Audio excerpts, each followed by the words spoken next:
Hey guys, Punisher from WalkingDeadArmy.com. Don't revive me, bro. And I've got a little story for you.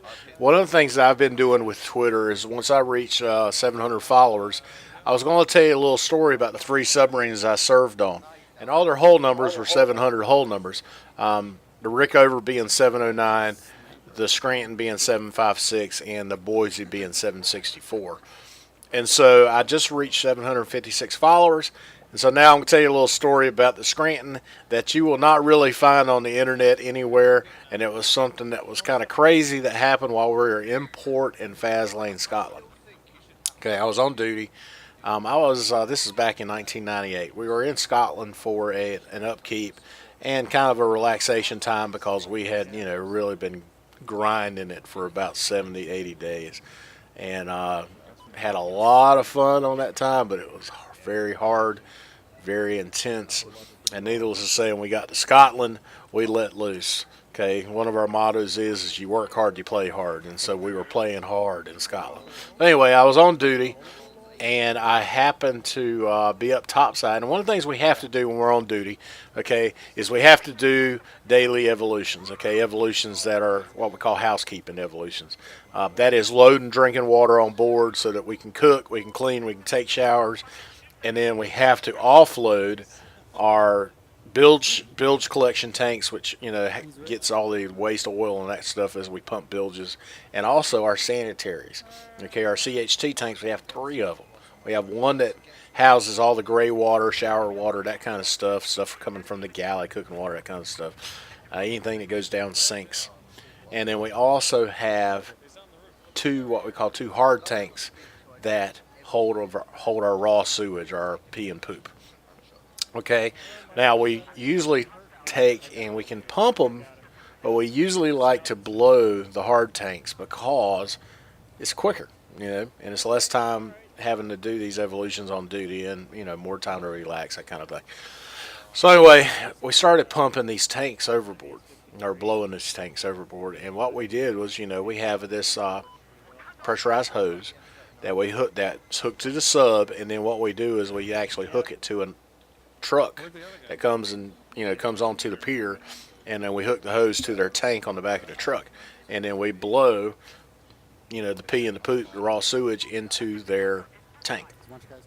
Well, what ended up happening was the guys that ran the truck never vented the tank. What they do is they just pop the lid on the very top of it so that we don't pressurize their tank, because their tank's not really designed to maintain air pressure, to hold a pressure. Okay, it's just there to hold liquid, so they forgot to vent the tank. Well, you can imagine we have a 2,000 gallon tank that is pressed up to 15 pounds, or and we're pumping this liquid into the tank on the pier. Okay, well, as the liquid starts filling up, the less air volume you have, the higher the pressure gets. Okay, and with that happening, what ended up happening, because that tank's not designed to hold pressure, it ended up blowing up. And we had a big poop bomb on the pier. And I'm talking a poop bomb, you're talking 2,000 gallons of crap. Let me tell you, when that thing let go, the back end of the truck came flying open. It hit the two guys that were driving the truck and one of our guys who was on duty. And it ended up breaking the old man's arm who drove the truck. And on top of that, this wall of poop just basically took them right off of their feet and almost washed them off the pier into the lock. And I'm telling you, it was bad. I was actually up there when this happened. I was inside the smoke pit. I was, having a smoke, and the door was open because, you got 6, 7 guys in there smoking cigarettes in this little shack. And, of course, the smoke gets thick, so we had the door open to give us some air. And this happens, and it literally, in the amount of time I could reach, grab the door, and shut it, the poop literally hit the shack, and I mean, it washed right up.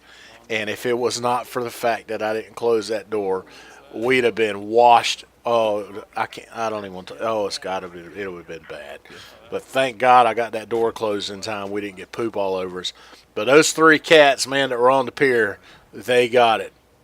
and it was like it was bad. I mean, they had that in their mouth, their noses. I was just like, oh my god, it was bad.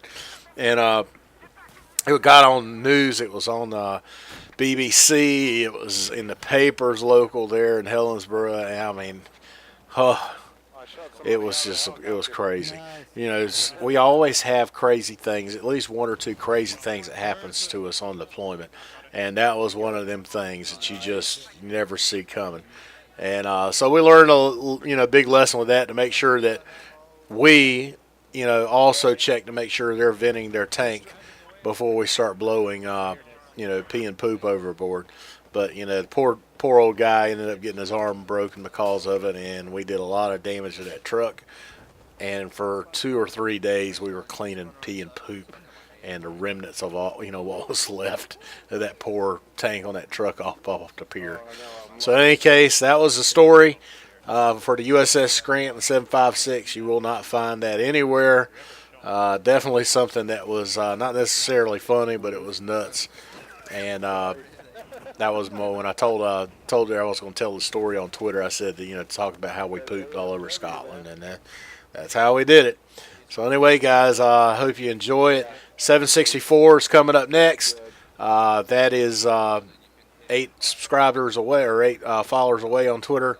And when you do that, I have some pictures, and I might even share a little bit of souvenirs and stuff that I've actually had from the boys that I served 6 years on her. So I got a lot of stories. So anyway, guys, y'all be good. Have a great weekend, and we will see you on the battlefield. Bye-bye. Just heavy. I'm taking heavy fire! Heavy, Justin, watch our ass. LAV Alpha.